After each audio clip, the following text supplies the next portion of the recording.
Alors bonjour à tous, bienvenue dans cette vidéo. Alors aujourd'hui, nous allons parler du deuxième composant principal d'un cluster Kubernetes, qui est le composant Node. Alors comme je vous l'avais évoqué précédemment, il existe deux composants dans un cluster Kubernetes, donc le Kubernetes Master, je vous invite à aller voir la vidéo précédente, et il existe un deuxième composant qui est un peu moins complexe, mais tout aussi fondamental dans le bon fonctionnement d'un cluster Kubernetes, c'est le Kubernetes Node. Donc, vous pouvez voir que dans le Kubernetes Node, finalement, il n'y a pas grand-chose. Alors, ça ne veut pas dire qu'il n'est pas important.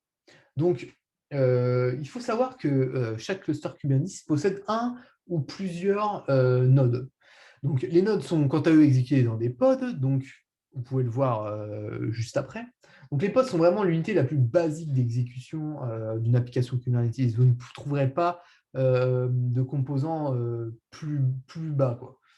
Donc, ils représentent une seule instance d'une application ou d'un processus en cours d'exécution, donc au sein de votre cluster. Donc, ça peut être une base de données, ça peut être, euh, ça peut être un back-end, ça peut être tout un tas de choses.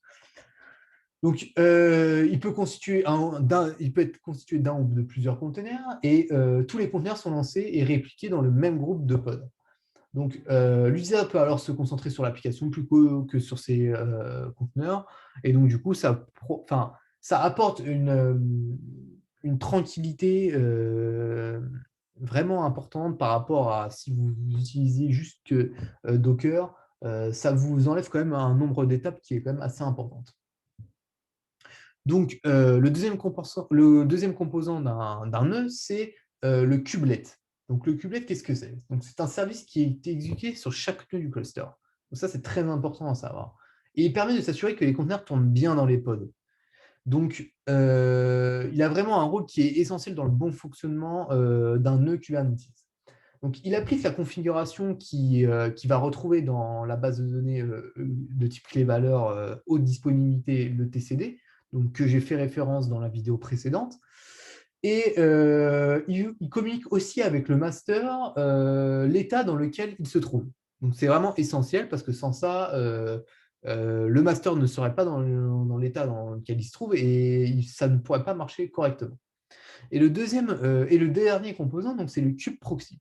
Donc, qu'est-ce que c'est? Le kube proxy, c'est ce qui permet. Donc, c'est un proxy qui, comme son nom l'indique, qui est exécuté sur chaque nœud du cluster.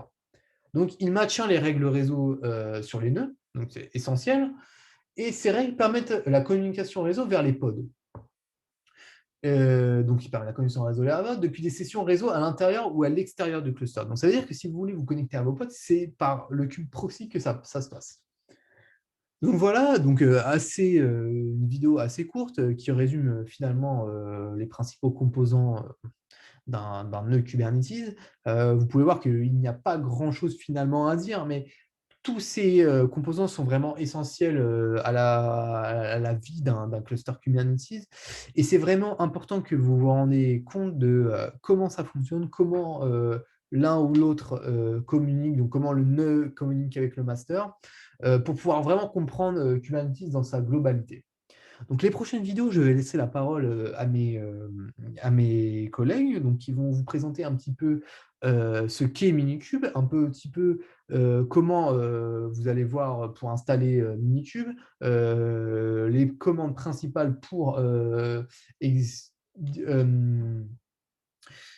euh, pour se déplacer dans Minikube et vous allez enchaîner tout de suite après sur un petit TP pour vraiment mettre en pratique toutes les notions que je viens d'aborder dans les deux vidéos précédentes. Merci beaucoup.